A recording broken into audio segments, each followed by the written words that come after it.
aura ৰবাহে ঘৰত মানে কি তুমি সঁচাই ভাতটো ৰান্ধা ন মই কিহৰ কাৰণে ভাত ৰান্ধিমগে আকৌ তেন্তে কেকেটাই হেতা লৰাৰ কথা কিয় ক'লে তেৰিকা সৰস্বতীয়ে মাছৰ আঞ্জা বনাই আছিলে মই তাকে ভিডিঅ' কল কৰি কেকে চাওক দেখুৱাই দিলো কিয় তেখেতে শিকিব বিচাৰিছিলে আই বীৰ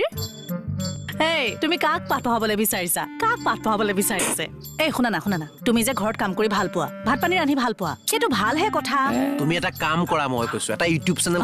তুমি যে ঘৰতে ভাত পানী ৰান্ধা কাপোৰ কানিও যে ধোৱা সেইটো একো বেয়া কথা নহয় ইউটিউব চেনেল এটা খুলি লওক মই কৈছো ভাইৰেল হ'ব নামটো কি ৰাখিবা গম পাইছে নাই ঘৈণী আছে শুই মই আছো মেখেলা ধুই মনে মনে থাকা অ ছাৰ কৈছো বীৰ শুনাচোন তুমি কিন্তু ভাল ৰান্ধা বুলি সৰস্বতীয়ে কৈছে মোক তাই কৈ এইবিলাক কথা তোমাক কিয় ক'লে আমি কথা পাতো নহয় কেতিয়াবা হোৱাটছএপত মানে মাজে সময়ে কেতিয়াবা ফ্ৰী থাকিলে হেল্প কৰি দিওঁ